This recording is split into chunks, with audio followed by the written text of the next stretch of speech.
Établir un véritable dialogue autour d'actions de prévention et de lutte contre le VIH tout en dégustant un bon repas.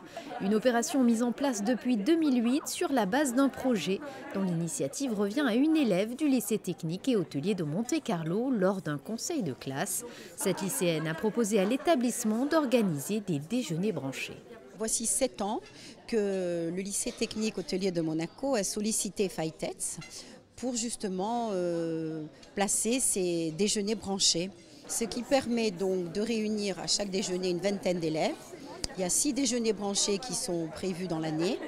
Et les élèves de seconde trouvent ça tout à fait agréable et peuvent s'épancher librement de sujets tels que la sexualité, problèmes de virus du sida, problèmes de rencontres, et différents sujets peut-être qu'ils n'oseraient pas aborder avec leurs parents parce qu'ils sont encore jeunes, peut-être même avec leurs camarades.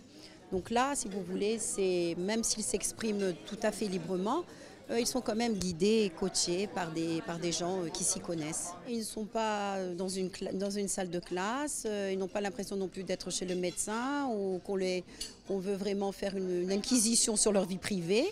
Et c'est une façon tout à fait agréable et c'est une manière tout à fait nouvelle de parler de la sexualité et du sida. Autour de chaque table, les débats sont animés par des intervenants avertis, tous bénévoles pour l'association Phytets.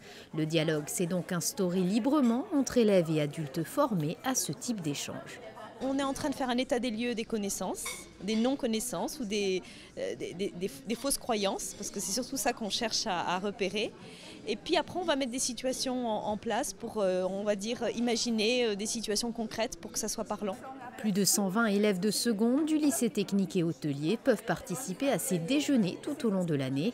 Naturellement, les filles et garçons sont séparés par groupes restreints afin d'aborder plus facilement tous les aspects liés au virus du sida.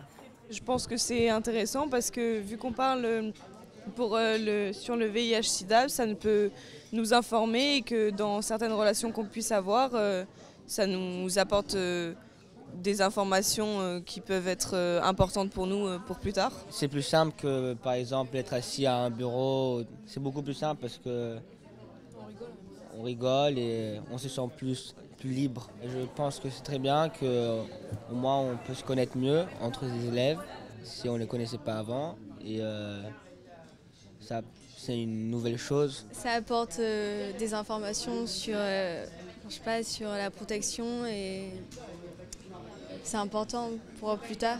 Ces déjeuners sont entièrement financés par la Croix-Rouge monégasque. L'association Phytets, quant à elle, a apporté ses compétences de prévention VIH-Sida.